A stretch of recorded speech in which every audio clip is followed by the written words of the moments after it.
Good evening and welcome inside the Andover Community Center here on QCTV Sports. It's girls hockey action, and the Andover Huskies in their home rink taking on the visiting Eden Prairie Eagles. Alongside Jim Childs, I'm Pete Anderson bringing you to tonight's game. And Jim, this game here, obviously the Huskies out to a great start here, and they're starting that last stretch of their season. Eden Prairie just trying to find that footing and get things right before section playoffs. Yeah, you're absolutely right. But still a dangerous team. The Eagles come in, always all the late conference teams have tough. They play a tough schedule. They come in with an 8-10 record, but they play good hockey. But you're right. The Huskies out to an outstanding start as usual, and looking to amp up as they get ready for sections coming up. Really in a couple of weeks. I mean, it's crazy how quick this season's going. We're not even to the 10th of January yet. It's almost upon us. The puck has been dropped, and the Huskies win it. Julia Gertis on the dot to start for the Huskies tonight. It'll be Hannah Olson chasing into the corner. She can't complete that, but she gets the puck right back before she gets upended deep inside the Eden Prairie zone. Olson finds Gertis. Gertis shoots from a wide angle, hits a body in front, and nearly an own goal situation there with Eden Prairie defense. Ella Conrad tapping that back towards the net. 30 seconds in, Huskies been inside the Eden Prairie zone the entire time. Slid back towards the net, that's intercepted and chipped out of the zone. It'll be Mac Jones bringing it right back in for the Huskies. She gets in, she works behind her teammates, now into the left circle. Centers in front, off the side of the goal post, comes out in front. Thorson tried to put a drive into it, got tipped, and to the side of the zone, still inside, but now the Eagles will corral and bring it out into neutral ice. Yeah, good start offensively for the Huskies as they're able to, gain a lot of puck possession in the Eden Prairie zone. Engler will wrap it all the way around the zone, and then a tip puck goes over the stick of Courtney Little all the way down. No icing, as that was tipped off of Little's stick. Back behind the net. Taylor Schreifel sends it up the boards. Turnover inside the zone for the Eagles. Sent back towards the front of the net, but never in a dangerous position. Another turnover inside the zone. It comes out, and it'll be chipped back in by Madeline Abbott. And offsides is the call, as Eden Prairie never checked up. Hey, goalies tonight for the Huskies. Claire Hills is back in between the pipes. 8-4-1 so far with a 1.14 goals against. Impressive 9.46 save percentage and 5 shutouts so far. 5 shutouts for Hills on the season. Quick face-off win, sent the length of the ice. Icing waved off at the last moment. Puck in deep in the zone. Comes out to Schreifels, who pinches down at the half wall, still trying to just gain possession inside the zone. Schreifels sends that into open ice in front, in between the circles, where it gets slid all the way down back into the Andover zone. That's an icing against the Eagles. Another face-off forthcoming here. 14:57 remaining in this first period, just a couple minutes gone by. You bet. Eagles goalie tonight will be Riley Lorton, who comes in with 7-8 record and giving up 2.91 goals against, 8.76 save percentage, and 1 shutout so far for the Eagle goaltender. 2 different styles of teams here playing, as Elk River are much more up and down. Goals scored 58, goals allowed 57. The Huskies on the flip side scored 52, but only allowed 22 in the season. Yeah, plus 30, really nice compliment. And to be on we'll talk about it, Pete, but their losses have been against the top tier so far this season. A couple of losses against Minnetonka, among others. Jones holds the zone, sends it back down the boards, but Minnie had lost her stick and couldn't make a play on it. Jones will be back inside her own end, gives up through neutral ice to Olson, who couldn't push that forward any further. This time Jones is able to get it around for Andrews, who sends that one towards the net. It's deflected and goes wide. Andrews back on the puck, will send this down low, allows her and her D partner Jones to get a change. Andrews, as we mentioned, now had played forward most of the beginning part of the season, now taking some reps as a blue liner. McQuaid tried to center that one right along the red line. Couldn't do so. Gertis blocked the clearing attempt, comes out to Olson, and is taken off for her stick. It'll be Elvin that dumps this one all the way down. Another icing against the Eagles, and a face-off. Looks like it's going to come to to Lorton's left. So one thing we're seeing with the Eagles is when they're trying to break out, they're trying to get behind the Huskies defense. We'll see if that creates any tough opportunistic spots for the Eagles. Gertis won the face-off back to Schreifels, but she had nowhere to go with it.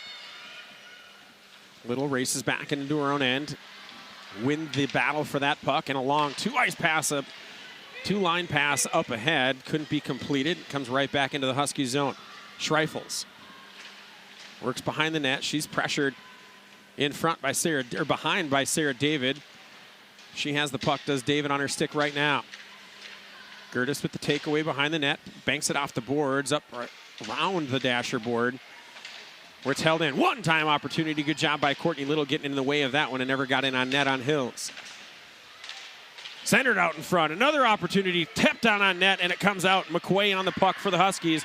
Couple of point-blank shots against Hills, who stands tall and makes it. Schreifel sends this one back towards Lorton on net, who covers the sliding puck and gets a whistle. You're right. Almost a defensive lapse. Courtney Little did a nice job to tie up on the first one, but point-blank range with no defenders around, and Hills was there to stonewall the Eagles. Engler wins the face-off straight back, gets it to Molly Clough.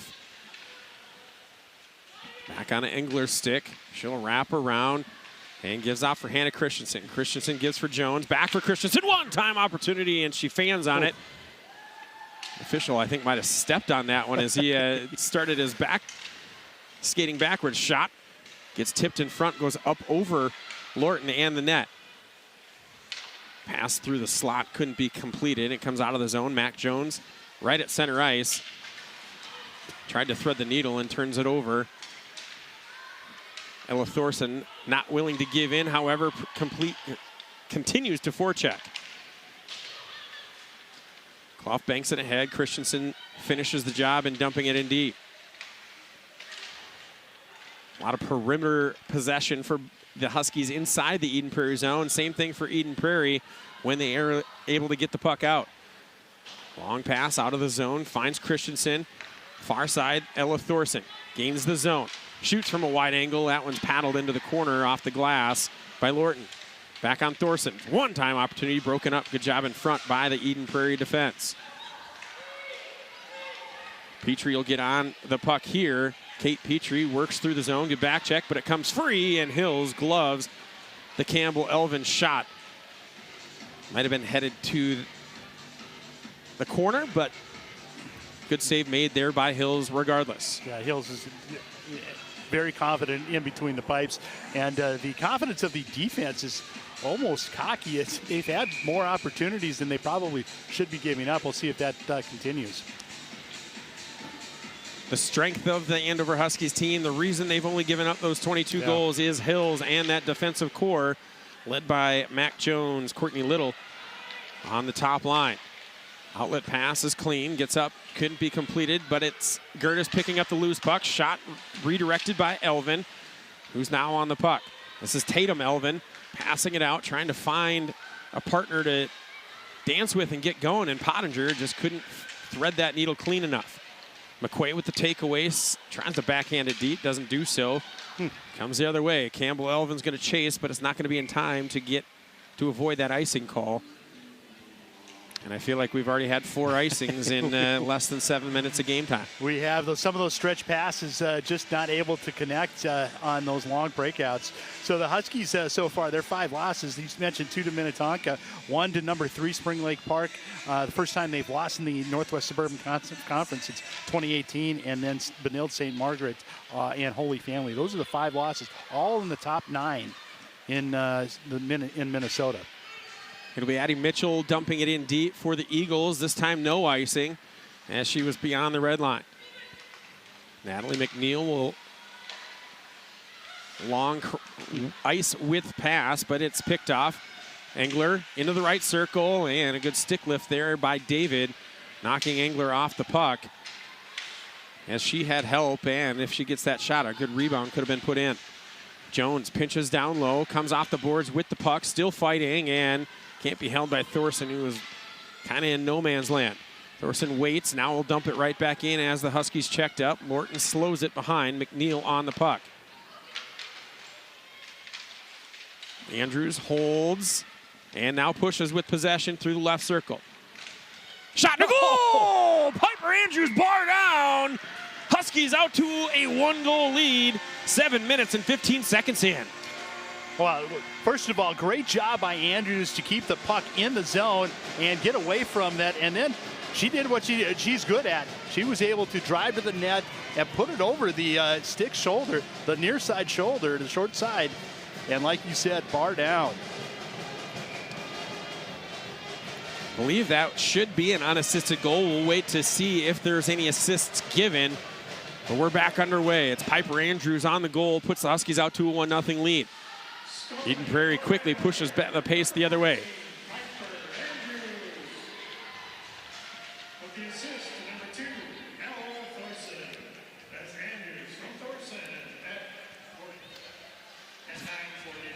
They did give an assist to Ella Thorson on that one, and so it's Andrews from Thorson at 7:15. Gaining the zone with Sophia Meni. She lost it right at the half wall. Now it's a battle. 3 skaters for the Huskies go in there to get it. Comes out, Schreifel shoots. That one absorbed by the chest protector of Riley Lorton. And a save is made, held on to.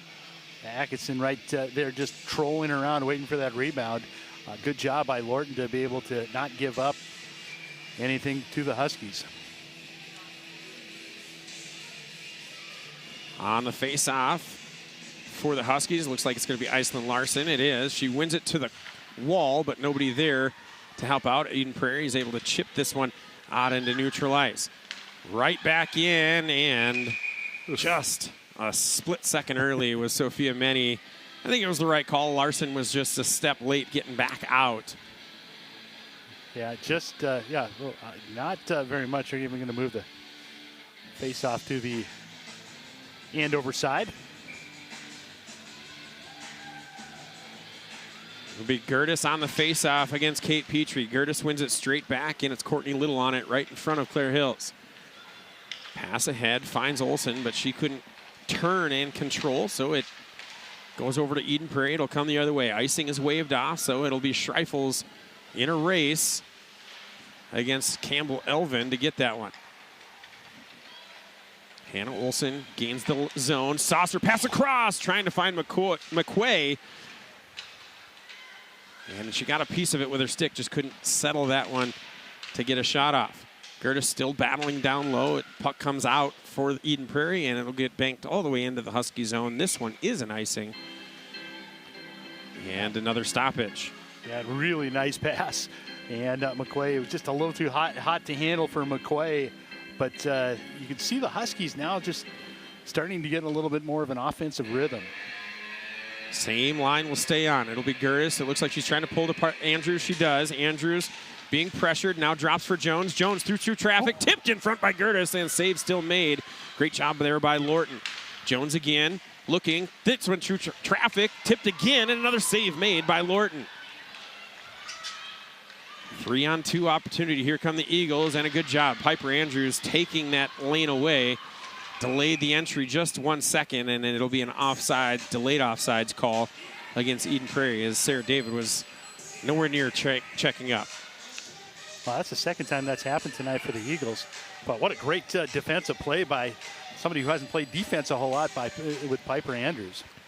Right off the faceoff, pushed up the middle is Maya Engler. She works from the left side and shoots that one over the crossbar off the back glass. Jones goes down low, trying to connect with Christensen. Christensen gets marked nicely by the Eagles. Puck comes back to Jones. Jones trying to switch places. She does with Thorson. Thorson quickly sends that towards the front of the net. Never got in on goal. Comes the other way. Jones gave a lackluster effort, and the official wasn't willing to give her the icing call for it. She's back on it. He'll give it far side for Little. Little quickly ahead for Thorson. Thorson pokes it back into the Eden Prairie zone. Elvin's pass too far ahead for Haas, and it'll go for another icing call.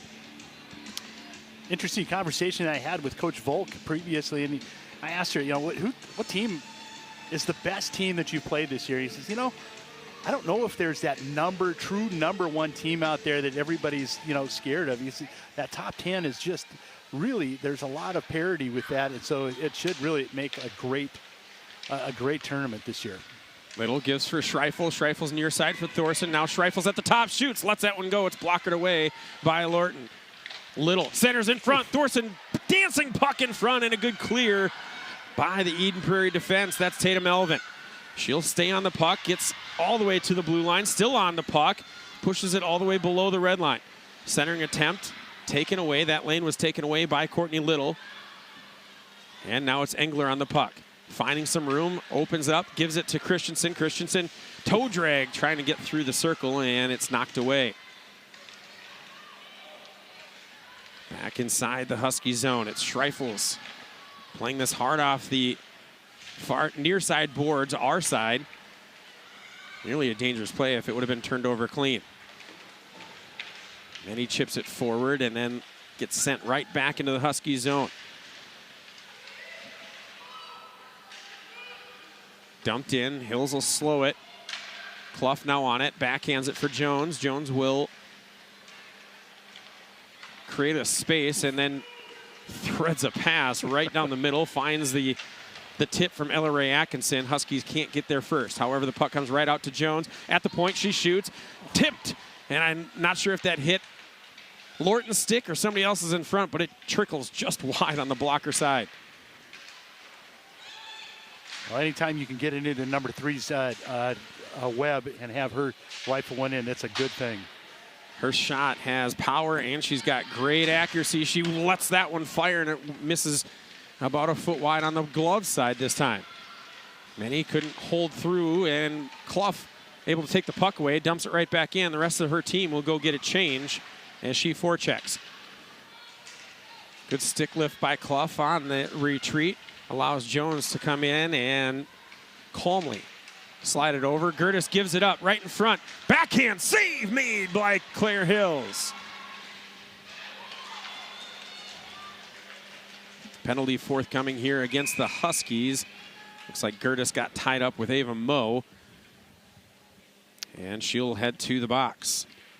A slash. What a great save by Claire Hills. Man, great lateral movement on as the Eagles try to cut across. And we'll see the first power play. Eden Prairie comes in. Not great. Only 17.3%, 9 out of 52 chances. They win the faceoff, pulled right back to the point. Now shot. That one was headed to the near side post. Not sure if it would have gone in, but Hill's got a blocker on it. And here come the Huskies. Cross ice pass finds Engler. Good work there by Hannah Olsen, just finding the open skater. Shot from the point, gets deflected high into the air over the net. Olsen on the puck. Schreifel's a one-time that one. It goes into the body of Natalie McNeil, and Eden Prairie trying to get out of their zone to no avail. It's sent right back in. McNeil back on the puck. Near side, Abbott, one-touch pass for Moe. She's able to recover. But again, a good angle taken by the Andover penalty killers. And this one sent right back in. Ella Thorson got her stick on that puck. Now McQuay's the lead forechecker. Well, right now, this is a clinic on penalty killing. Petrie, cross ice pass. It'll go all the way off the boards, and then Pottinger will gain possession, cross the red line, and dump it in. Jones is the first one there for the Huskies. She quickly sends it up, trying to feed McQuay, who could have been off to the races. Instead, Kate Petrie circles back through the zone, drop pass. Pottinger. Her return pass couldn't be completed. Huskies taking away angles left and right. Jones comes off the board, comes through the circle, and McQuay will sidestep one stick and send it the length of the ice. Under 20 seconds to go with the extra attacker for the Eagles. Sarah David dumps this one deep. Hills slows it right behind the net. Andrews on it for the Huskies. Chips that out into center ice, and it comes bouncing past Addie Mitchell. McQuay trying to work through traffic. Instead, it slides in on Lorton. She makes the stop. Huskies kill the power play. I don't think they got a shot on it. No. Well, I think right off that first face-off, I think there was a block. That's right, the blocker. Yep. But it was an excellent kill by the Huskies. One of their strengths. They came in at 90%. Very, very solid on the defensive side. Little backside looking for Menny, and she just went over the puck, overskated it by a smidge. And that is a technical term. It is. Elvin gains the zone, centers through traffic. Schreifel's doing a great job tying up the extra attacker for Eden Prairie. Bouncing puck comes free. Here's Ella Ray Atkinson on her backhand. Will turn back, trying to center it for Little, and couldn't complete that one. Eden Prairie coming right back the other way. 2-on-2. Ava Moe couldn't get past Taylor Schreifels. I think Eden Prairie is going to take a penalty now, and they are. For a check, yep. Cross is the call, 1:53.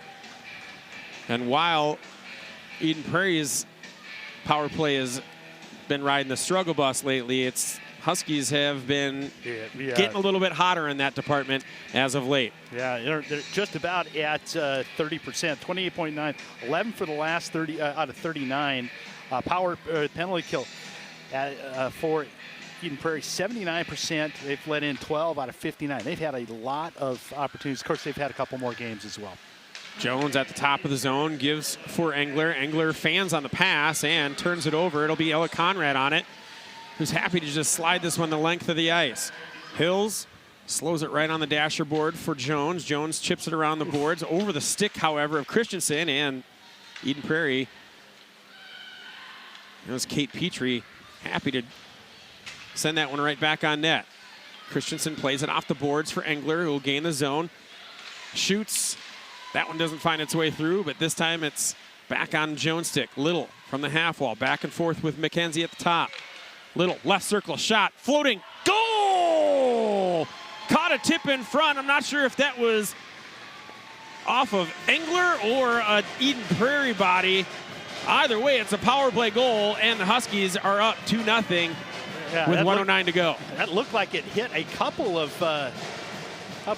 redirections, and I thought Hannah Olsen got the goal, but we'll find out. As Courtney Little was the first one through the line, so I don't know if that is who will get the goal.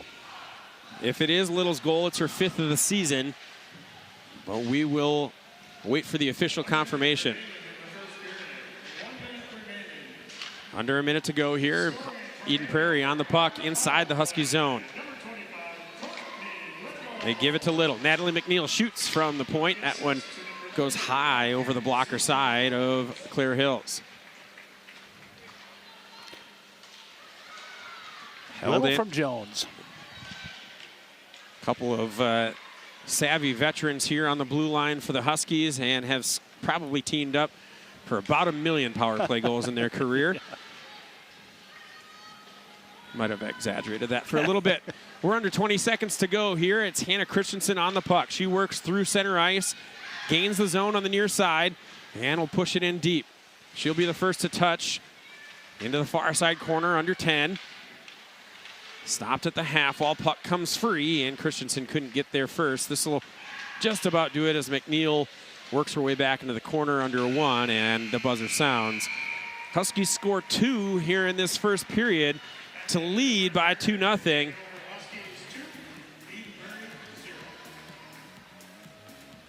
Oh, we saw a hook call at the last second, so we'll keep an eye on that.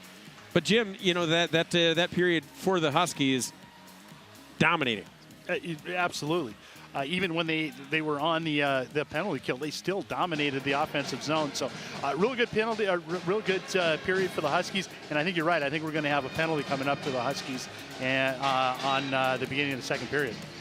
Well, we'll keep an eye on that. We'll get the ice. Well, we won't, but there will be a fresh sheet of ice when you guys come back here on QCTV. Stay with us. It's Huskies 2, Eden Prairie 0 after 1.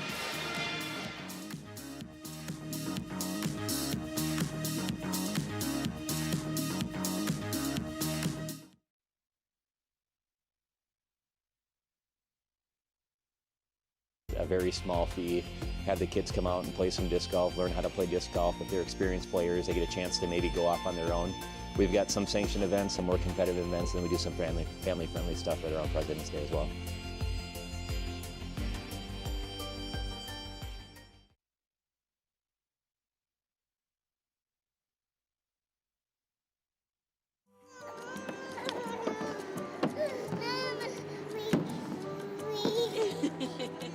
Parents, are your little ones full of energy? Looking for a fun way to keep them active without braving the cold Minnesota weather? Then bring them to Tot Time at the Andover Community Center. This non-structured indoor playtime is perfect for kids ages 6 and under, giving them plenty of space to run, jump, and play with age-appropriate toys. It's also a great way for families to meet new friends and connect with others in the community. No need to pre-register. Just drop in when it works for you. Tot Time meets most Mondays and Thursdays from 9:30 to 11:30 at the Andover Community Center, Court 4. Be sure to enter through door number 13. And admission? It's just $5 per child. Check out their monthly calendar for special activity dates. So skip the snow gear, grab the kids, and come enjoy Tot Time at the Andover Community Center.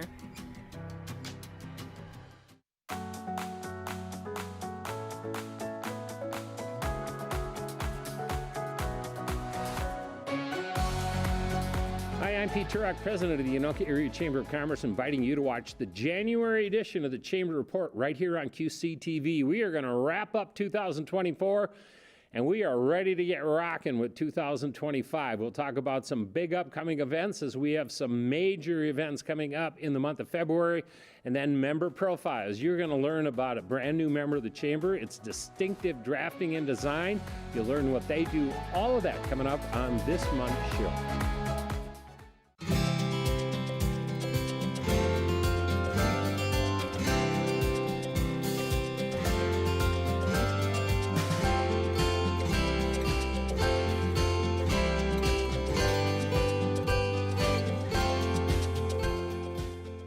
Hi, I'm Tom Goodrich, founder of Fishing for Life. Looking for a meaningful way to engage your employees? Our REI program offers corporations the chance to make a difference while fostering teamwork and connection. We're mobile, so we come to you and we bring everything you need. Together, your team will rebuild thousands of rods and reels, giving them a second life. These aren't just fishing rods, they're tools of hope, ready to be given to kids and veterans who need them most. Make your next corporate event truly impactful. Visit fishingforlife.org to schedule your team's volunteer experience today. Together, we can make a difference. One cast, one connection, one life at a time.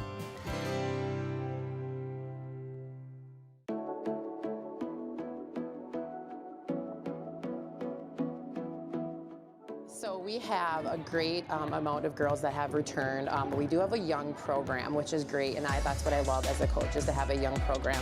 So the goals this year is just to get that varsity experience for younger girls and to continue to build on the foundation of this program.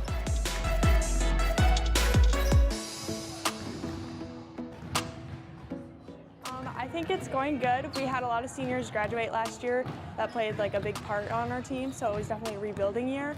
But so far from our first game until now, I feel like we've improved a lot. We've learned how to play with each other, and I think that's helped us win more games.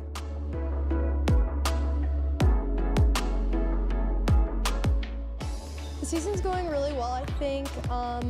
We're doing a lot, like working together as a team, and it's hard because we're all so young, but I think we're gonna use that to our advantage because we got a lot of height, and it's just helping us like really work together and be a family. That's our motto this year, is family.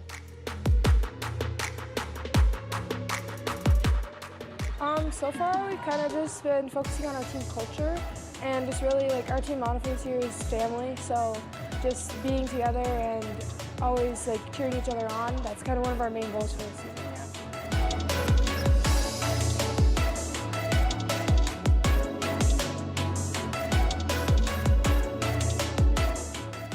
I think think just continuing to instill confidence in all of our players, young and old, is important.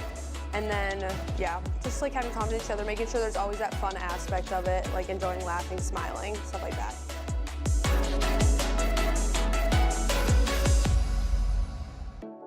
We love team bonding, like after games, going out for team meals, even on away games. We always end up going out to eat, so I feel like that's always our favorite part.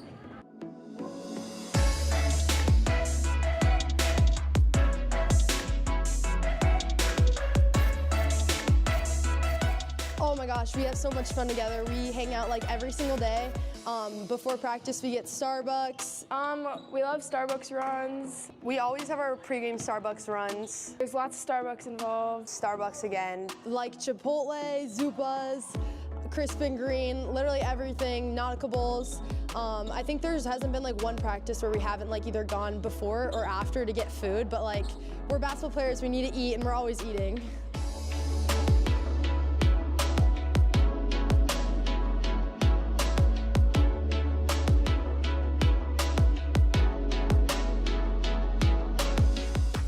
A big goal that we have this year is to kind of just like leave our legacy for us seniors. Like there's only 2 of us and we really want to make a good impact on this program.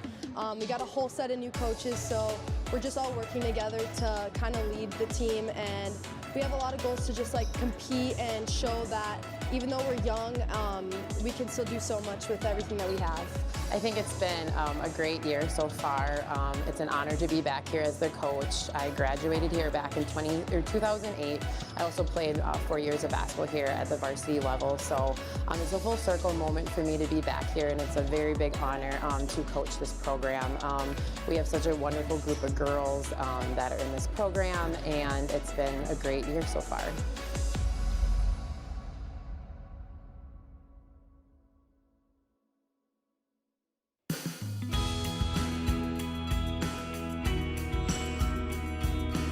Hi, I'm Jeff Johnson, the Executive Director at Can Do Canines, where we raise and train assistance dogs to transform people's lives. Our dogs fetch more than just toys. Trained with special skills, these dogs fetch freedom and independence and peace of mind for people with disabilities or at facilities that can benefit from the dogs. Our dogs choose from 6 different types of careers. They can help people who have mobility challenges, hearing loss or deafness, seizure disorders, type 1 diabetes, or childhood autism, or at facilities such as hospitals or community service providers. Since 1989, we've created over 900 mutually beneficial partnerships between these specially trained dogs and people. We place all of our dogs free of charge, thanks to generous supporters, and our mission is only possible due to the care and love that hundreds of volunteers offer by opening their homes to our dogs. Some of the people who help raise and train our dogs are inmates at prisons throughout Minnesota and Wisconsin that partner with us. Each dog stays for months at a time, sharing a cell with their inmate handler, who spends time developing some of the skills our dogs need for their future person. I invite you to check out our website, candocanines.org, for more information or to see when one of our upcoming open houses is happening. We and our amazing dogs hope to meet you soon.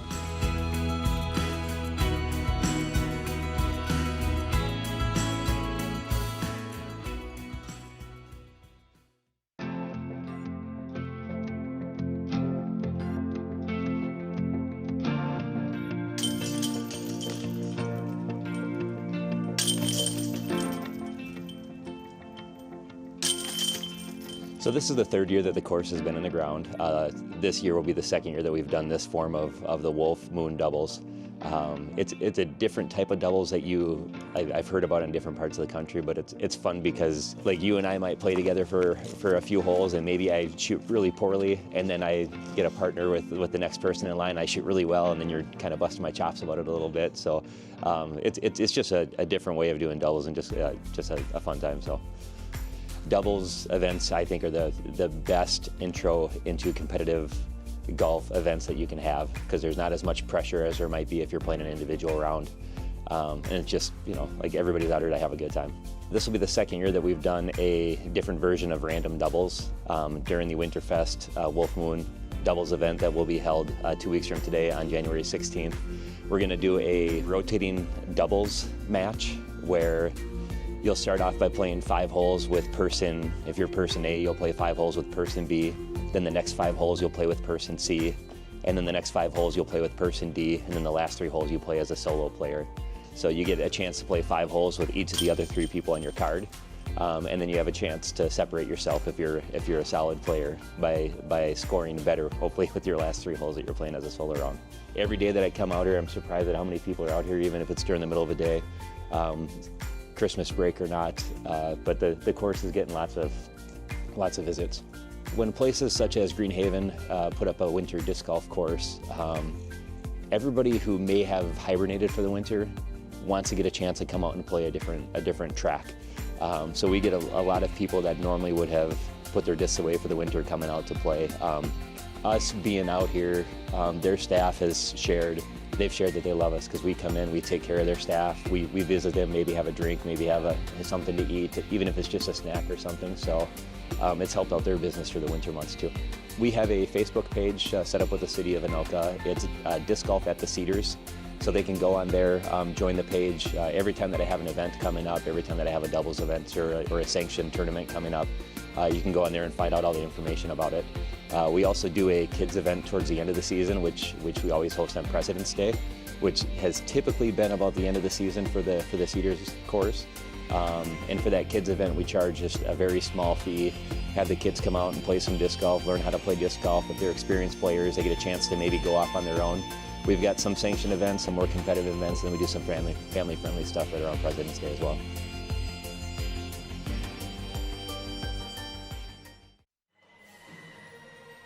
We're testing out the simulator. It's open house, so I'm trying to get people in and come try it for free. So different type of game modes. We got the range. We can pull full 18. There's different sports, so you can play like disc golf, you can play bowling. There's a whole bunch of different sports you can get into, so yeah. Oh no. The way to get to figure it out about this, you go on the Andover Community Center website, and on the home page, it's towards the top. You just click on it, then you make an account and everything, just like you're going to a golf course for a tee time, and you put in when you want to do it and everything. Yeah, that's how you do it. Then you come to the rink like 10 minutes early, and you're all set. We have clubs here too. I'm not sure if we're renting those yet, but you can probably use them for now. But you can bring your own clubs and everything. You can bring drinks, food, no alcohol, but yeah. Nice.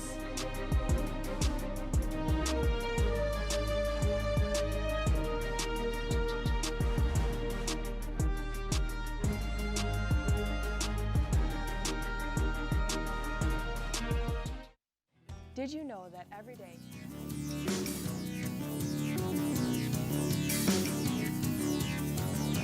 Andover Community Center on QCTV Sports. It's girls hockey getting ready for this second period. Pete Anderson alongside Jim Childs. And Jim, it's a 2-0 lead here for the Huskies, but they're going to start one skater short to get things going here in the second period.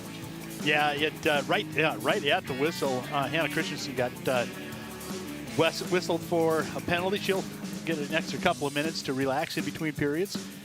But really, the Huskies came out and outshot Eden Prairie 11-4, 2 goals, and it really wasn't that close. I mean, it was a nice domination by all. We saw good shifts by all 3 lines, good offensive opportunities created by all 3 lines, and of course that blue line for the Huskies. It continues to just be such a strength. It's like a safety blanket. It's really quite a luxury for the Huskies.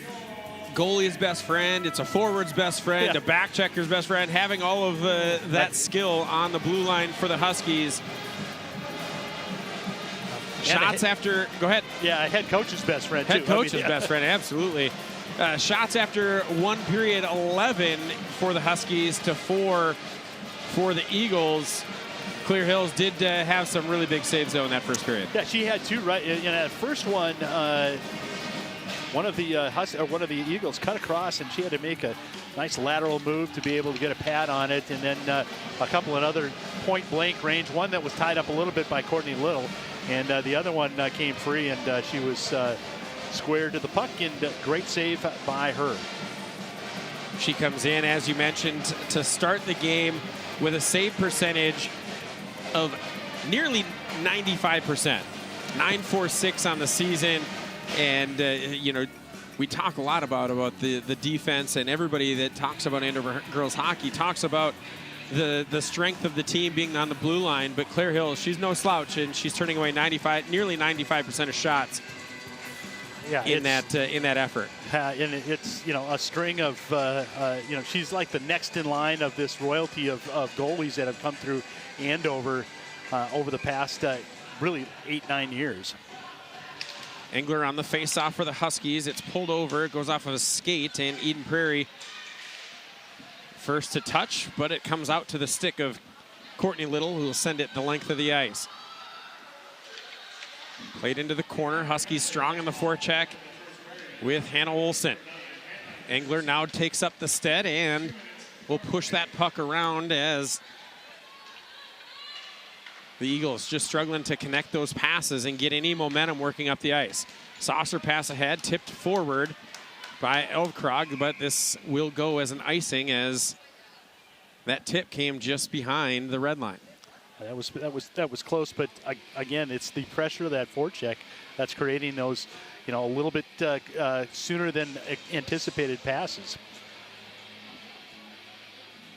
35 seconds have expired here in the second period. Face-off win goes for Addie Mitchell and the Eagles. Played behind. It'll be McNeil. Back onto the stick of Mitchell. And they tic-tac-toe their way through neutral ice. Getting out and into the Husky zone is Ava Moe. Moe being pressured by Little. She's off the puck, and it's Mitchell that takes it away. Now behind the net. Eagles trying to set up the power play. Mitchell on it. Gets it out to the point for McNeil. McNeil shoots from the point. Shot, save made.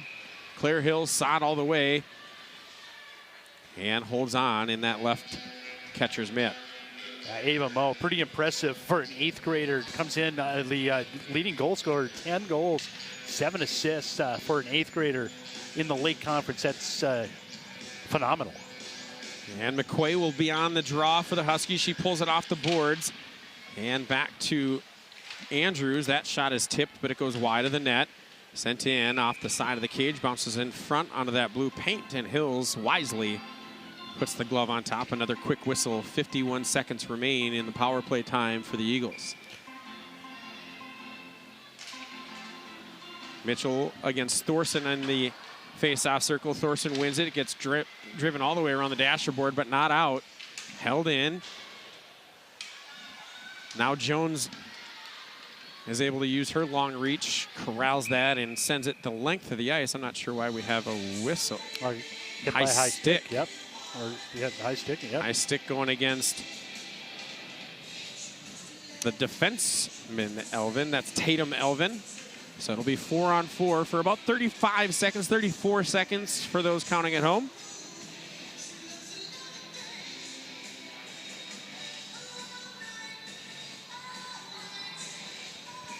And face-off will come inside the Eden Prairie zone. It looks like it's going to be McQuay on it against Mitchell. Mitchell wins that one back to McNeil, who wraps it around behind the goal. Eden Prairie tries to break out of their zone. Moe actually had a great lane. They just couldn't connect on that pass. Mm-hmm. Yep.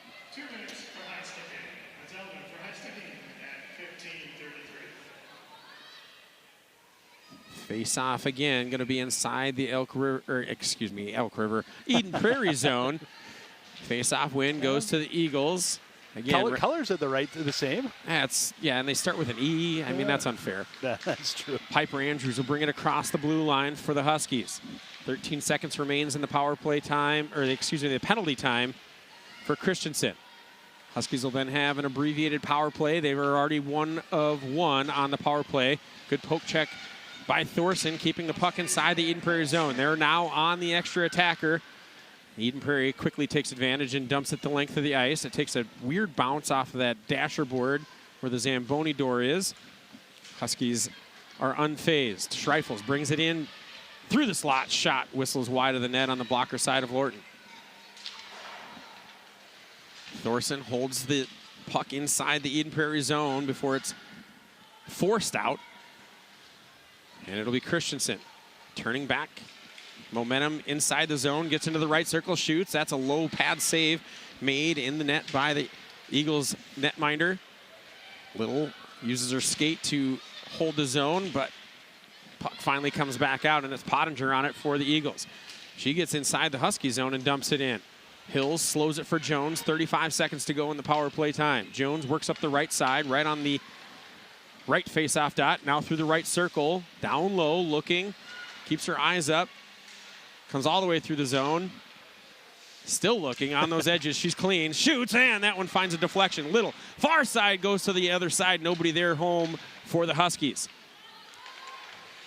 Jones has to send it back into the zone. It comes out, 10 seconds to go in the power play time. Olsen puts the brakes on in the left circle and gives back for Little. Jones at the top. Time for one shot. She shoots it, and it goes off of Lorton into the corner. Eden Prairie full strength, 5-on-5. Back here we are in this second period. Huskies lead 2-0. Dumped in by the Eagles. That's Haas. And it'll wrap around. Ella Conrad shoots that one. Kick save made there by Hills. Conrad has it back up top. Backhands that one down low into the slot. Puck still free and sent into the corner. That was Macy Haas that couldn't get that one redirected on net clean. Christensen bounces it off the boards and it'll go down low, but a good retreat move by Addie Mitchell, cutting the angle off. We've got a penalty coming against the Huskies. Chipped off the boards. And Schreifels finally touches, and we get a whistle, and yeah, Christensen will go. Yep. Christensen going back to the box. She really liked her time there to start the period. I guess so she might have left something behind. Who knows? But yeah, the Huskies. I mean, the Eagles have come out in a. They're not quite trying to stretch or force the issue on the breakout passes, and it's working much better. Steve Parisian, the head coach for the Eagles, he's got 2 state tournaments. He won at Breck in 2018 and 2019, so he's absolutely a strong coach and knows what he's doing. Huskies are 2 for 2 killing penalties here thus far tonight. Long send of the puck off the glass all the way inside the Eden Prairie zone. It'll be Engler as the primary forechecker. She does the stick lift and sends it back, but it's coming right back in. Abbott drops it for Mitchell through the left circle, works through, shoots and scores. Power play goal. Addie Mitchell cuts the deficit to 1. Mitchell with a nice move out there. She came right around one of the Huskies, went right inside the circle, almost got to the slot and ripped it right past Claire Hills. A little bit of a screen out in front of Hills, but excellent goal. And those penalties adding up for the Huskies, and that one ends up being a goal against. And a goal for Mitchell, her 5th of the season on the power play. Abbott will get at least 1 assist, and that will be her 7th. Huskies win the faceoff, quickly send the puck inside the Eden Prairie zone. Big collision there. McQuay hits the boards hard. She's slow to get up, but seems to be okay.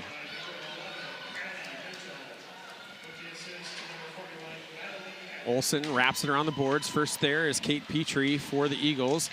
Now Elvin. Campbell will try and work it back towards the net. Good job there by Piper Andrews, cutting off the angle, sending it back into the corner. Gertis trying to mark up on Pottinger. And Eden Prairie not able to come away with the puck after that last puck battle. McQuay still battling into the corner. Now Jones sends it around. McQuay drew a penalty. Long pass ahead, and it comes out. Abbott stops it at center ice, and that draws the whistle. 11:14 to go. The Huskies will get their 3rd power play of the evening, 2nd full power play. Pete, we don't not only have this game going on, but we on QCTV, Anoka Hockey is out there as well tonight. And I'm sure we'll have a chance to have a live look in over in Anoka. There it is right there. Anoka, Champlin Park taking it to Anoka 6-2 in the first period. Wow. A little bit late start, I'm guessing. They're 14 minutes into the first period. That seems like a lot of scoring in 3 minutes. I'm going to guess that's the second period. Yep. But anyway, so the Champlin Park off to a good lead. They've got a great squad this year. They do. They're having some early success, finding themselves in the rankings at some point. Christensen tries to settle that puck and get a shot off. It's deflected off of her stick. Eden Prairie takes advantage and sends it the length of the ice. Hills will give for Jones. And she's got some speed and finds a quick lane ahead. Gives it for Olsen. Olsen stops her momentum at the half wall, gives off. Jones now near side, finds Little. Cross ice pass, right shot taken there. It's blockered away by Lorton. That was Engler in that right circle taking that one. Pass is picked off, sent out to center ice. Jones will settle for Little, and she'll go right back into the zone. Jones from the high slot has her stick lifted as she got that one out, and it ramps high off the glass. Finally, Lorton able to get the glove on top, gets a whistle. 48 seconds remain in the power play time for the Huskies as they're looking to go 2 for 3 on the power play tonight. Well, one thing we're seeing is the passing lanes are a little bit more clogged now by the Eagles. Huskies are having a little bit more difficulty moving the puck around. One-time opportunity for McQuaid. Trying to get the backhand was Gertis and missed it off to the side of the net. Gertis now behind. Gives for Andrews. Second power play unit out. Schreifels leading it at the top. Pass off the mark for Thorson, but it comes right over to Andrews, who squeezes through some traffic. Takes a shot that goes high in front. Still bouncing into that blue paint, and Lorton tracks it down, puts the glove on, and another whistle. Andrews tried to do the same thing that she scored the goal on. Same shot she scored the goal on in the first period. This one went off the face mask of Lorton. Just try to go for the smallest space available on the goalpost. Face-off win for the Huskies. Back to Schreifels. She works to the middle, gives for Thorson at the half wall. Now she'll back out to the point. Cross-ice pass goes all the way for Andrews. Andrews being pressured. She gets past that pressure. Now goes all the way down low below the goal line. Back in front. Good save made there. Another shot taken. Bouncing into the blue paint. Puck comes free. Thorson on the puck. Penalty time is over. Pottinger pins Thorson in there. McQuay scoops in to get it. Schreifels up at the top. That's through traffic. Tipped. Thorson going to try the wraparound. Gets it. Doesn't get it all the way completed. Andrews tried to put a drive on there. Never got it on goal. Gertis gets wrapped and taken down. Here's another opportunity. McQuay shoots. Pushed into the corner. This should be timed up, and it is. And another power play coming up here for the Huskies after Gertis. I think we're going to call this holding. I'm guessing holding or holding is the call. She just got her stick and arm wrapped into the jersey of Gertis and pulled down. Really good coverage if if she was playing DB. Yes, it's probably still be a DPI. Probably would. Holding is the call. Huskies face off number 1 unit back on the ice. Engler into the right corner, will work behind. Little had worked away towards the net. Gets a one-time shot that bounces all the way back out into neutral ice, and Jones on the puck. She's being pressured by Mitchell. She turns it over. Here comes Ella Conrad. Conrad has Mitchell dropped, and Mackenzie Jones. Calm, cool, collected, stick lift, and turns it right back the other way. Dangerous bounce there behind the goal line. Hits off the side of the cage as Hills was trying to settle that down. Pass outside the mark of Jones, but it works out for the Huskies as Hannah Olsen is the first one on the puck inside the Eden Prairie zone. Almost at Elk River again, Jim. I'll get you. Thank you. Appreciate you. Yep. Olsen comes for Little at the half wall. Now a back. One-time opportunity. Shot and a goal! Hannah Christensen didn't miss. Well, you talk about calm, cool, and collected. Hannah Christensen had her spot picked out, and she had plenty of time to put it past Lorton. landed right on there, onto the stick, and great goal by the Huskies. The goal for Christensen, her 9th of the season on the power play.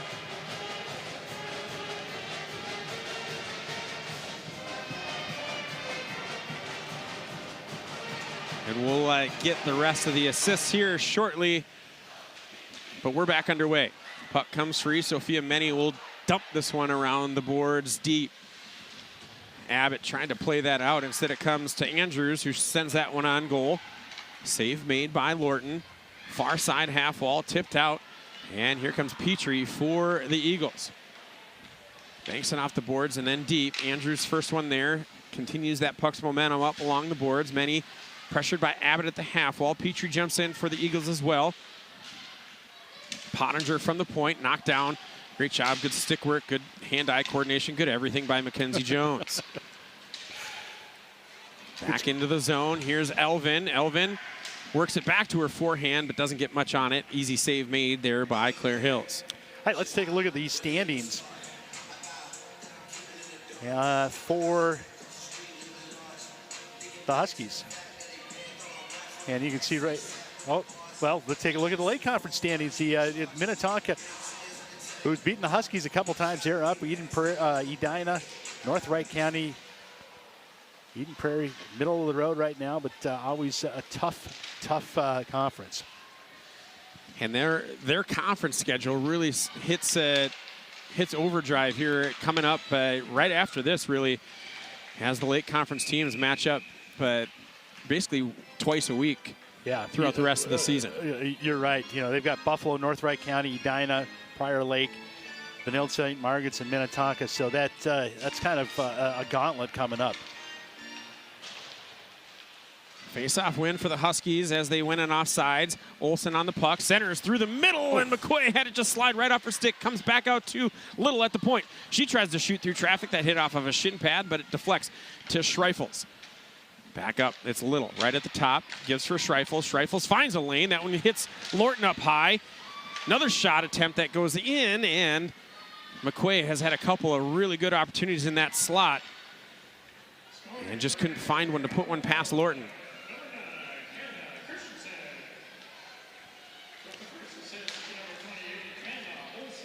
Olsen gets the first assist. And Little, there's a shot. Puck comes free, and it goes behind the net. Hannah Olsen looking to get her name back on the score sheet after she was just announced. This time she would have been the goal scorer. Olsen fighting behind the net. McQuay in there as well for the Huskies. Olsen still on it, comes out, and a dangerous little squirt out in front of the net, but it's controlled by Abbott, or excuse me, that's McNeil, and sent to the length of the ice for an icing, but it gets things less dangerous for the Eagles. Well, the Eagles really came out at the beginning of this period and had a little bit of momentum going. In fact, at one time they had cut the shots down to 14-7. It's now 24-8. Face-off win for the Huskies. Jones thought about a shot. Instead, it goes down low. Engler now trying to create a little space, working it around. She gets held up, stick lifted, back up top for Jones. Christensen lost the handle and turns it over.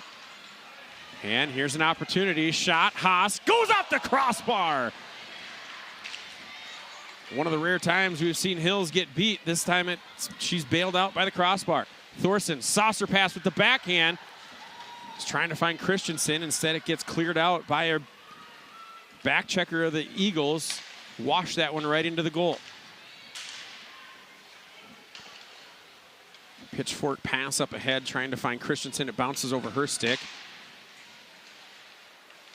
Good move there by Engler just to slow things down and get puck settled on her stick. She's being pressured, but she comes in just a second late and draws the offside call. Yeah, Thorson got tied up with the Eagles' number 20, Bukovic, and just couldn't get back on side. 3-1 the score, 4:35 to go in the second period. Thanks for joining us tonight on QCTV Sports. This girls hockey action. Huskies looking for their 11th win of the season. The Eagles looking to get their 9th. That one finds its way on goal. Hills tracked it the entire way, made the save, and gives off. Outlet pass. Pottinger tried to get that one around Schreifels, and doing so was off the mark. Schreifels tips that one away behind the net. Little gets pushed into the dasher board, and it's a takeaway. Here come the Huskies the other way. Abbott on the puck, passes it back into towards neutral ice, still not out of the zone. Huskies trying to put some pressure. Many pulled it off the boards, but couldn't control. Now Schreifels holds the zone after it was tried to be cleared. Comes out, Campbell Elvin. Marked by Jones. We'll bring it all the way around. Jones has the reach length advantage on her by a margin. There's a big shot ripped by Natalie McNeil, hit off of a body into the netting. We get a stoppage, but she's got some length to her too, does Natalie McNeil. She can lean into one and probably, I don't know if she's gonna match Mackenzie Jones, but it probably is pretty close. Oh, that was a rip, like you said. It was a laser that hit a stick and went into the netting. Definitely get it on her stick more often. Gertis wins the faceoff clean against Addie Mitchell. Jones pulls it around for Andrews behind the goal. Olsen's pass, she fanned on it, but Gertis was able to pick it up and come through that. Tatum Elvin will wrap it around for Sarah David. Held in at the point, momentarily just outside in front of the Huskies bench now. Trying to get through that was Olsen. Paid the price for it. David right at the blue line, can't bring it in as the Eden Prairie's offsides. Now Gertis on the puck. And Eden Prairie never fully checked up, so that'll go as an offsides in the book. 2:52 to go here in this second period. You know, Pete, we really haven't seen much of Andover's third line this period. The Iceland, Atkinson, and Many. Just a couple of shifts thus far. Gertis gives for Jones. Jones has, with 2 strides, is up to full speed, and then pulls the brakes on. Andrews shoots, gets a tip, and it's tipped just behind. What a good pass there by Andrews. She was not looking to get that one on net. McQuay lost that as she tried to work through traffic, pulls it all the way back into her own end.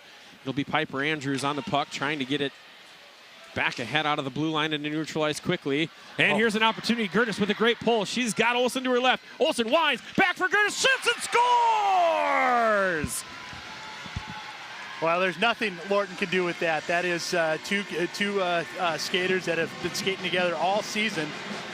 And what a great job of just not being selfish. The pass between both those two, no one really wanted to take the shot. Then Gertis ends up with the goal and puts a little bit more breathing room in between. It was Gertis that was able to have some quick hands, pulled that puck off of the Eden Prairie defenseman's stick, and it was a 2-on-0 with her and Hannah Olsen.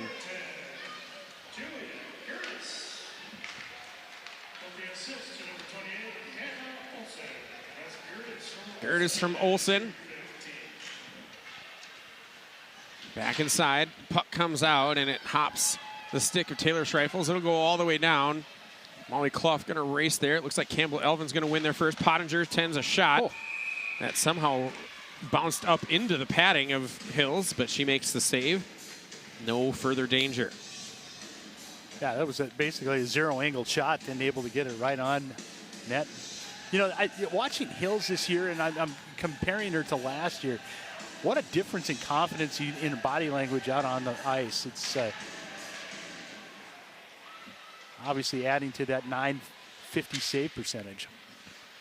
Gloved out of the air and touched up, so it'll be no hand pass. Shot attempt is deflected into the corner. It's now on Jones' stick.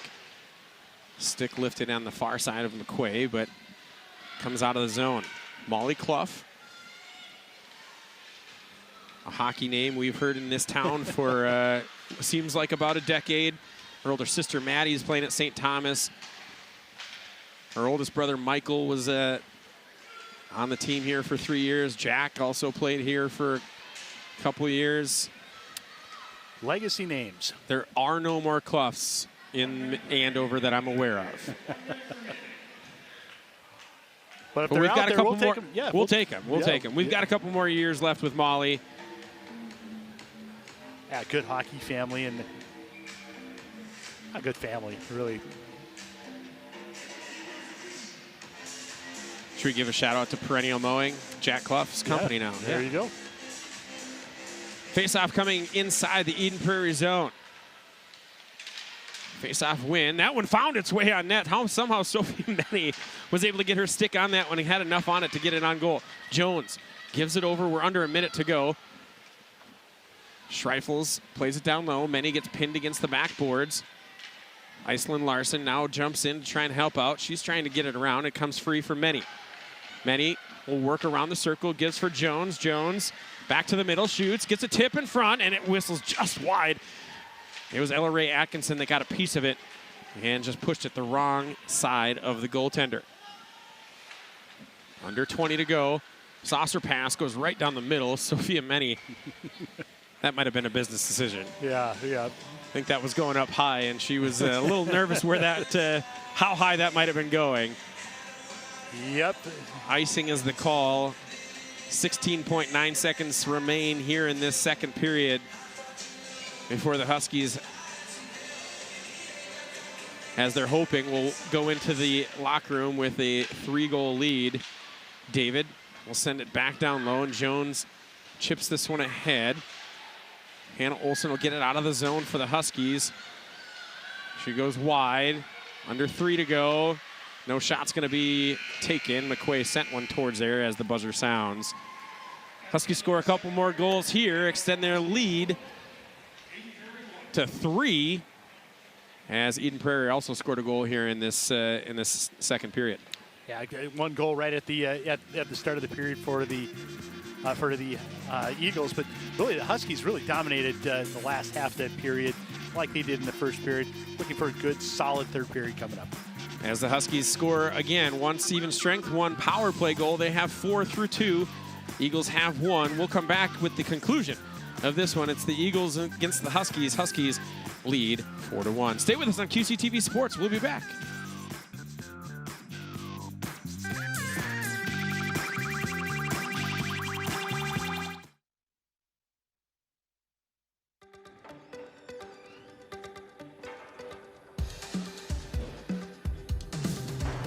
Having a tougher schedule really prepares us for more adversity, and when things aren't going our way, how we can fix it, and kind of just mentally preparing us for when we're down in the game, what can we do to bring ourselves back up, or when we're in a slump, what we can do better.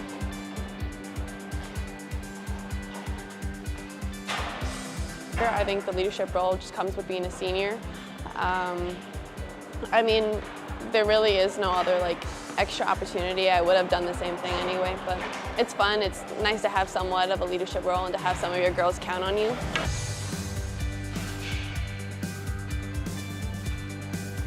I feel like our schedule is hard, yeah. So it's I don't know, I guess it's kind of more of a harder schedule this year, but I feel like we can do it, and I don't know, I feel like the season so far has been a little tough, obviously, by looking at our games and everything, but I feel like we just need to come together.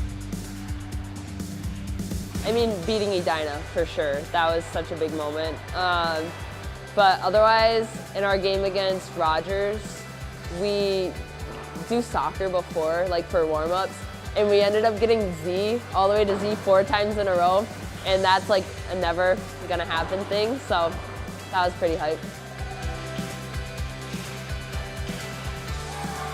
Yeah, we do a ton of team bonding. I mean, before the season started this year, we had a water slide, just get together thing. I think this weekend we're doing Secret Santa and going to a wild game together. So yeah, we're pretty tight.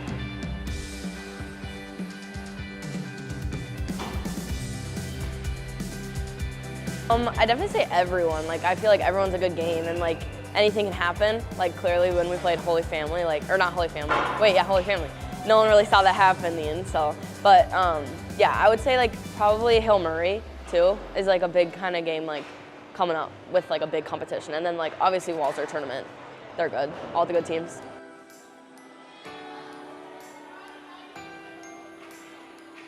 I would say Edina's pretty up there, beating them 3-0.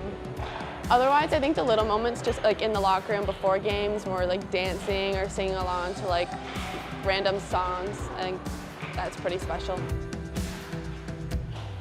I feel like it's a lot of game by game with this team, especially this year. But I would say like as a team, we're trying to like grow together and like become better as a unit and like obviously executing. We've definitely, this season has taken its ups and downs already. So we really are just taking it game by game, shift by shift, really just trying to figure it out as a team. But I think, yeah, taking it game by game.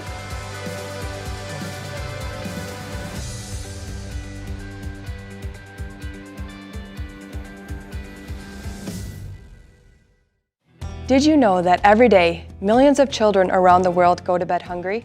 At Feed My Starving Children, we're working hard to change that. But we can't do it alone. We need your help. It's a fun, rewarding, and impactful way to spend your time.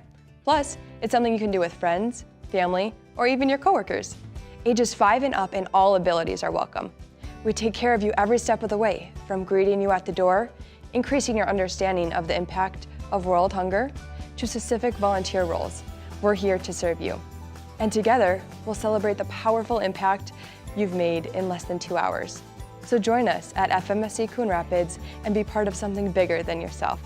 Find more details and sign up for a volunteer slot at fmsc.org/volunteer. Together, we can feed every child until all are fed.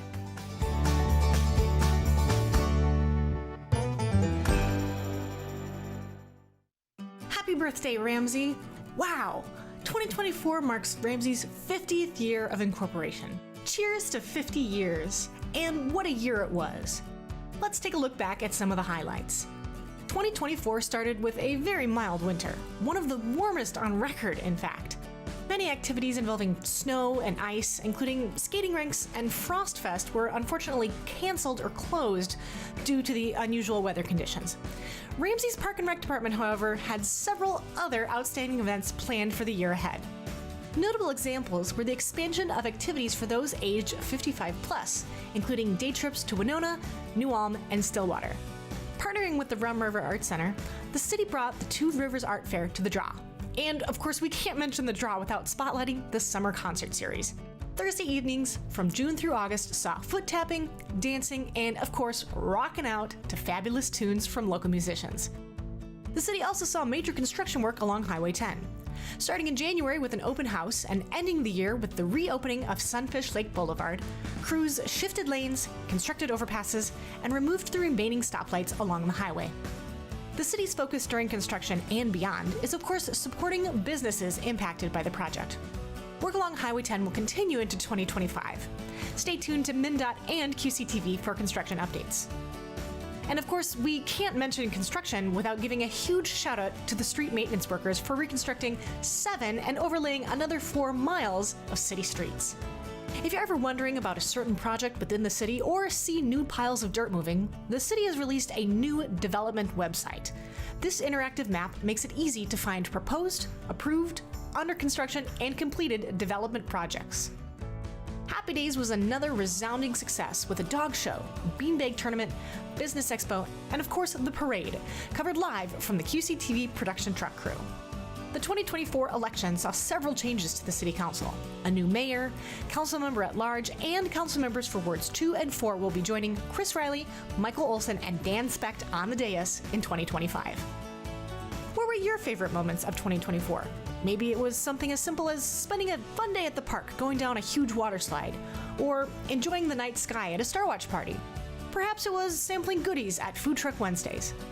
However you spent 2024, we hope this year brought cheer, laughter, and good times. Happy birthday, Ramsey. Here's to the next 50.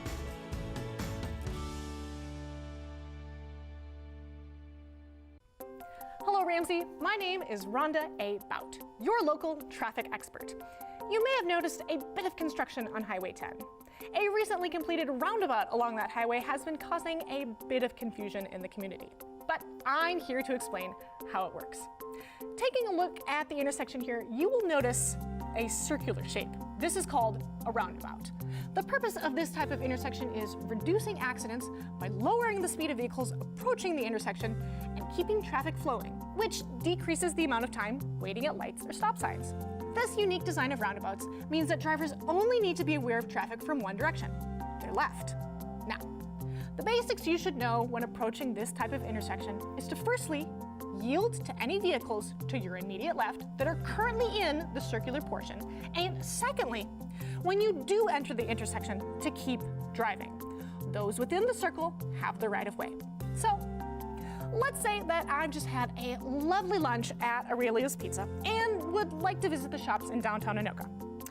I'm approaching this intersection from the frontage road and I'd like to go east on Highway 10. We see a couple of cars in the intersection as I approach, and after this SUV passes, then it's my turn. I take the second right. The one to my immediate right would take me onto westbound Highway 10. I cross over the highway, and I'm greeted by another roundabout. You can see as I approach, the sign for eastbound Highway 10 is clearly labeled. I enter the roundabout, pass by the exit ramp from the highway, this right here, continue past Riverdale Drive, and then finally, I exit the roundabout onto eastbound Highway 10. Notice how I didn't need to stop at any lights, and I didn't need to dart out into traffic that's traveling at 60 miles an hour.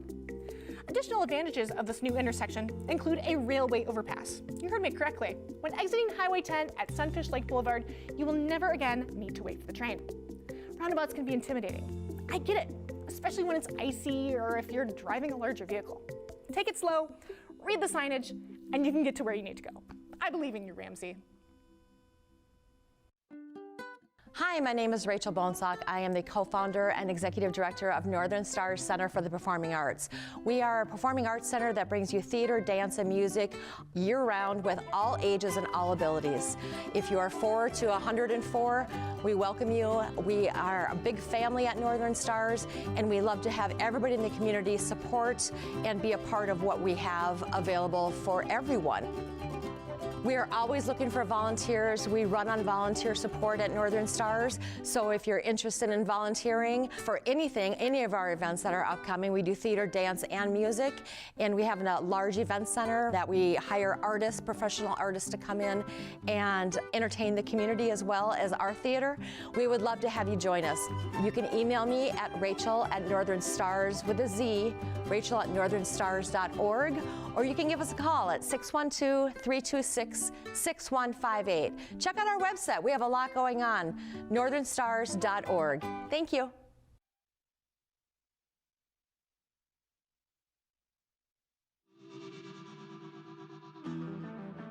Arena, or the community center here. Pete Anderson with Jim Childs. Pete, what heck of a period finish, at least for the Huskies. Yeah, they're in a really good spot here, up 4-1, starting the third period. They've scored a power play goal and an even strength goal in each of the first two periods, and I think we're going to try and take a peek here at that last goal. It was a pretty one, a 2-on-0. Julia Gertis from Hannah Olsen, but we'll keep going here. The shots after two periods, 26-9. The domination here is in Andover's court. And here we go. We've got the replay coming up. There's Coach Volk right there. Coach Volk, boy, what a job she's done here at in Andover. And I think that's right after. We'll come back to it when we can. But Jim, the message of this game, the moral of this game through two periods is, Eden Prairie is really just hoping for a couple of bounces to go their way to get back in this. Yeah, they are. And, Claire Hills has done a nice job in that. I mean, she hasn't faced a ton of shots, but the ones that she has, the 9 shots she's faced, half of them have been quality shots out in front. And, the Huskies have really peppered Lorton with 26 shots. Coming up on QCTV on the 11th, boys hockey. That's this Saturday. Yeah, and just so everybody knows, it'll be a schedule change, time change. It's now at 2 o'clock rather than, I believe it was scheduled at either 5 or 7 previously, but a 2 o'clock start now. 7 o'clock change. 7 o'clock start was changed to a 2 o'clock start. That's Andover Maple Grove, 2 p.m. on Saturday. QCTV will be right here. Girls basketball on the 13th, Anoka versus Andover at Andover. And we've also got one of our light shoots. That'll be Park Center versus Champlin Park girls basketball on both of those. On the 17th, girls hockey, Grand Rapids Greenway coming down to make that trek and coming to play Andover. Section rivals. They've been in the section final a couple of times. Yes. No love lost there. No, not at all. One of the most prolific scorers in state history. Mercury Bischoff will be in town for the Lightning. So Andover Huskies upcoming schedule. They're going to travel to Osseo Park Center. They'll be home, like we mentioned, against Grand Rapids Greenway, and then on the road to Roseville Matamidi. And then coming back home again, a tough matchup against Elk River, and then another rematch against another top 10 team, Hill Murray Pioneers. I've watched them a couple of times this year. They're very good. For Eden Prairie on their side, they've got Blaine coming up, and then they'll travel against Spring Lake Park, the very good team here in the. Well, now we're getting to be the late goings of this 25 season. They got Coon Rapids, Elk River, Zimmerman, and then close on the 2nd. At Grand Rapids. Huskies pushing right back into the Eagle zone. Shot by Schreifels off the mark, and it comes all the way out. Schreifels will get on it for the Huskies. Puck up on its edge, pushed back into neutral ice, but barely, and it'll be Addie Mitchell bringing it right back in. She sends a shot in on net. Save made by Claire Hills. Well, the Huskies, those two top lines did a really nice job of just being able to have Eden Prairie chase them, and you have an energy level that you've got to keep when you're taking on the Huskies, and they just are always on attack. Face-off win goes for my Engler and the Huskies. Thorson will get on the puck, trying to dump it in deep. It goes off of a skate. And ricochets all the way back inside the Husky zone. Courtney Little on the puck now for Andover. Thorson gets tied up with Pottinger and couldn't get sprung. Pottinger couldn't maintain possession. Cross-ice pass does find its mark with Christensen, who weaves back and forth. She shoots. That one goes up into the body of McNeil. Puck's right at the blue line. It'll be Little pulling it away and giving for Schreifels. Schreifels goes for Engler, whose shot hits off of a stick, goes into the air, goes into the netting. We get a whistle, another face-off. The one Husky that is really going to be important as they get into the stretch drive here will be Maya Engler. She's such a good, she's got a good scoring touch, and she always seems to be that person that can get that goal when you need it. Eden Prairie quickly out of the zone after the face-off win. Haas comes in, but late, and draws a quick offsides whistle. There is Campbell, excuse me, that was Tatum Elvin that led the charge, got in ahead of the puck. Tied up for a split second, but it was a face-off win, and Engler lost track of the puck. Otherwise, she could have had a one-on-one opportunity. She takes a shot from a shallow angle that's sticked away into the far side. Jones plays it up high. Back for Jones. Low slot, shaking a shot. And it rattles off of a stick into the corner. Back out into neutral ice. Molly Clough on the puck.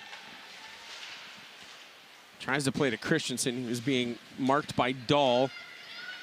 She loses her tail, and now she'll work with speed into the Eagle zone. Down low, below Elvin, turning, firing. Engler drop pass for Clough. Clough takes a shot. That puck was bouncing, and she didn't get all of what she wanted on it. Christensen takes another shot, redirected in front, still working on it, and Lorton Strong with the cover. Withstood a couple of hacks on that glove side, I'm sure. Yeah, really nice job by Lorton to stay on there, because Huskies were, like you said, just whacking away. Iceland on the face-off. Iceland Larson wins it, gets it back. Schreifels will send it right back down for Ella Ray Atkinson. Ella Ray backhands it up top for Schreifels. One-touch pass for Little just off the mark, so it gets poked back down low. Atkinson trying to work through traffic and send it back down low. Little can't reach back and get it. Here's an opportunity for the Eagles. Getting chased from behind, and was Ava Moe. And it's Schreifels eventually with the takeaway. And returning the favor is Sarah David. Sarah David shoots, gloved by Claire Hills. Yeah, really nice save by Claire Hills.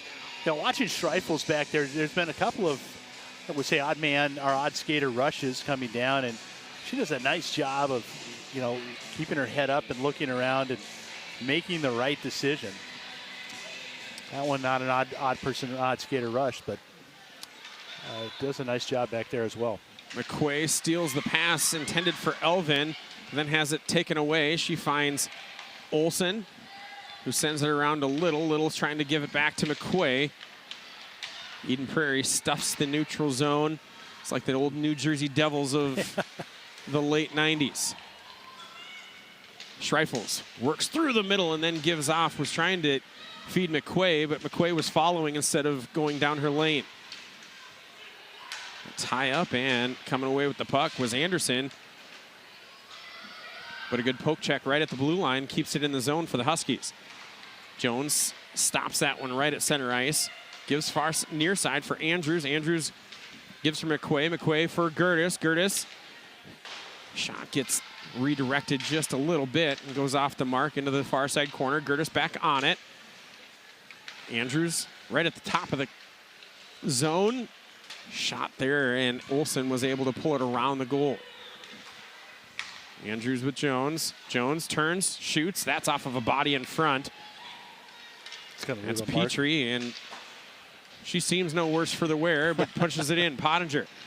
Drop pass for nobody. Piper Andrews right there quickly. McQuay gives for Menny, who's right off the bench. McQuay at the end of her shift. Good, smart pass there. Menny still pushing forward.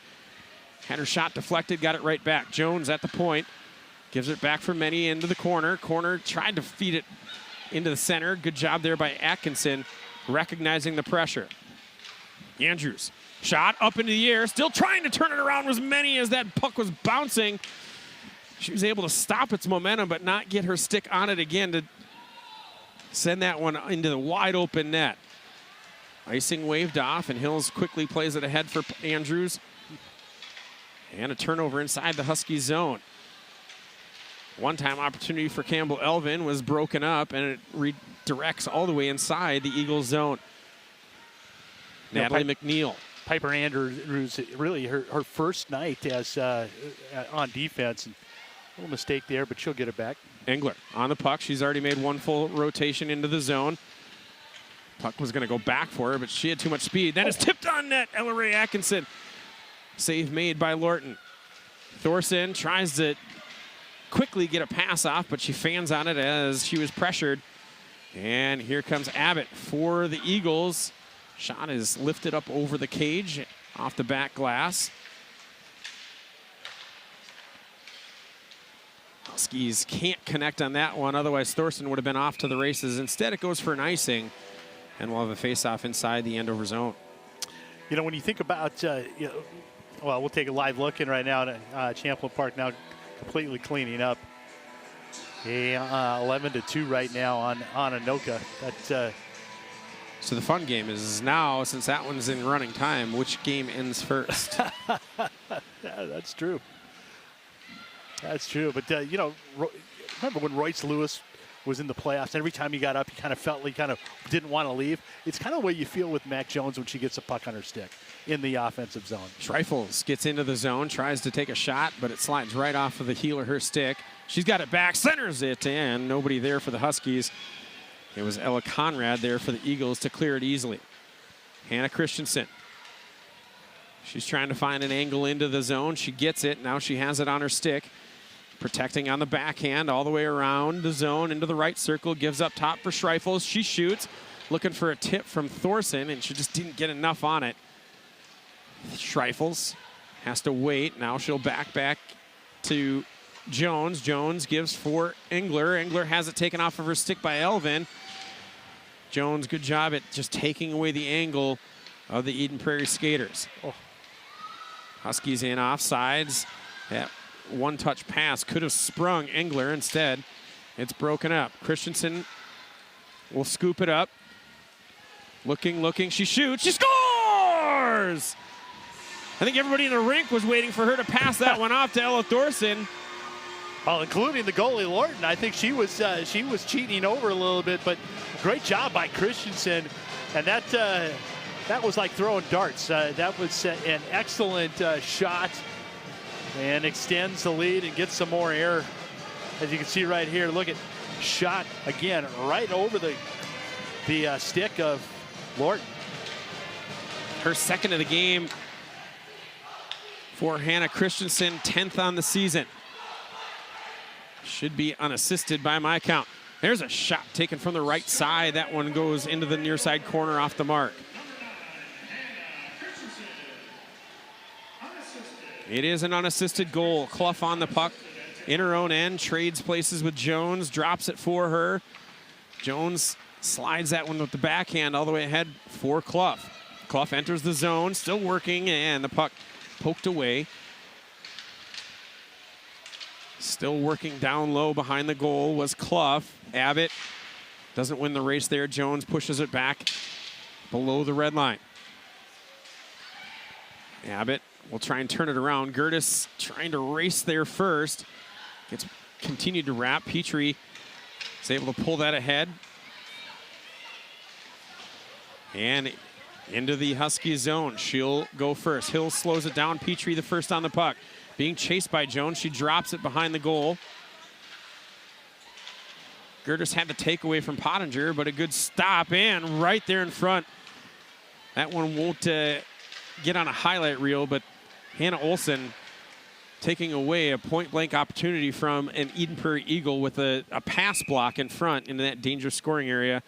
Does get cleared for an icing for the Huskies, but really good play there by Hannah Olsen. It was, and just, you know, and she's one of those goal scorers, you know, offensive-minded and defensively, you know, I think they start calling that a 200-foot player.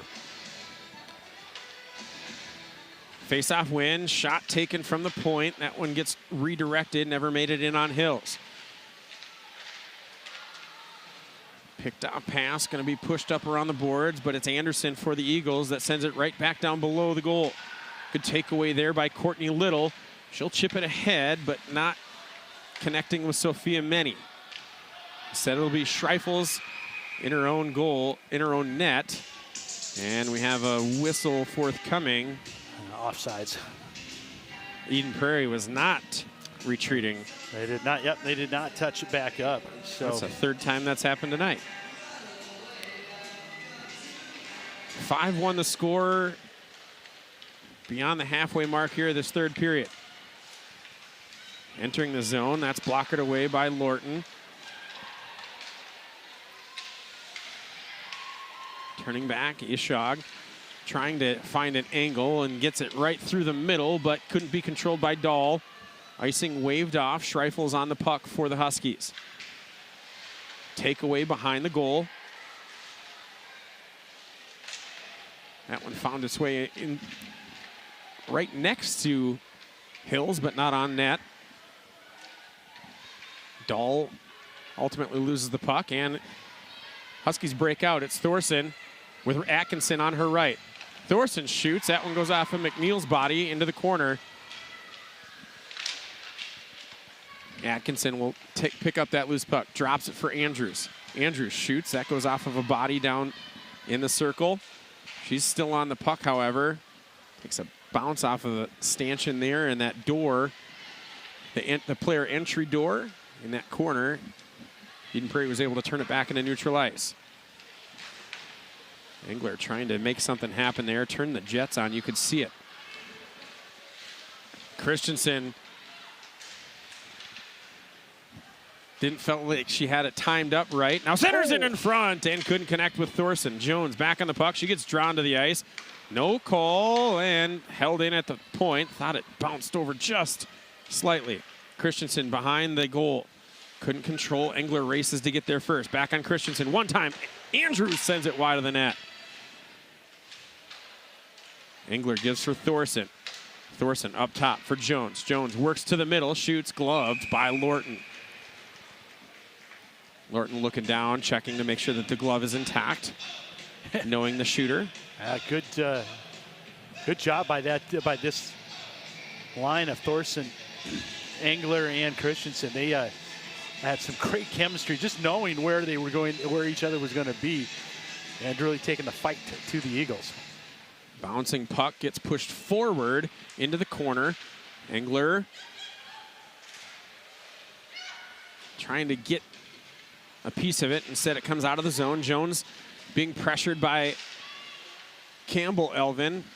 Now Petrie enters in for the Eagles. It's Engler trying to get it back, and it'll get pushed deep into the Husky zone. Petrie will pressure Jones. She goes D to D for Andrews. And here's an opportunity with some speed. Mac Jones up the left side, looking, gives off, and the drop pass just outside the reach of Hannah Christensen. And Campbell Elvin makes a couple of Andover sticks miss. But it's good work by Hannah Olsen, just working and continuing to work, and ends up taking away her entry angle. Schreifels will get on the puck, and she's going to get a little bit of open ice. She sees an angle. She shoots. That's blocked away. Big rebound out and through the slot. Gertis comes through. Schreifel settles it down again, and her stick was altered just enough to pull it into the corner. Little just outside the zone. Huskies check up. Abbott will control below her own red line as we approach 5 minutes remaining here in this third period. Huskies lead by 5-1. Pete Anderson with Jim Childs on QCTV Sports. Huskies looking for their 11th win on the season. All the way around. Eagles are just trying to get something going here. They haven't had much in continued pressure. Shot sticked away there by Hills in nets. The first shot she's seen in about 10 minutes of game time. Little still being pressured as she's trying to just create an angle. She does finally chip at it. Sends it the length of the ice, but this one's going to slow down. Icing waved off. And playing behind is Ella Conrad. Conrad will wrap it around the boards. It's continued into the Husky zone. Saucer pass by Jones. Doesn't get touched, and it goes the length of the ice, just missing Lorton and net. Icing is the call. 4:05 to go here. Well, so far the Huskies are just not allowing those second chance opportunities for the Eagles. It's you know, Claire Hills, if she does get it on net, they're able to collect that loose puck and go on the offense. Ella Ray Atkinson with the puck on her stick. She works wide onto the right side. Now looks for the drop pass, trying to find Alexis Wagner, getting a couple of shifts here in this third period. Atkinson holds the zone. Good back check as Haase was trying to exit for the Eagles. Andrews tried to use her body to pin that against the boards and overskated it. Jones gives up, but Atkinson was in too early. And Alexis Wagner kindly picks that puck up and drops it for the official. It'll be Addie Mitchell taking the face-off against Maya Engler. 11 versus 11. Mitchell wins it. Eden Prairie in their own end. Under 3.5 to play. Now back on Mitchell, and a good poke check by Mackenzie Jones. It came free for a moment for Sarah David.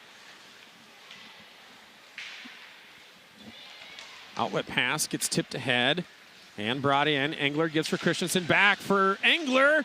And a tap in. What a save. Extended left leg for Lorton. Makes this one stand up. Otherwise, the Huskies had a 6-1 lead. I don't know if she knew it was there, but she made the save. Well, she had it out. Yeah, excellent job. And Thorson enters. There's a shot. Blockered away using that waffle board. Little good job at holding the zone. Now Wirt uses her momentum, bring it down low below. One-time opportunity. Instead, it'll be Engler handling through traffic.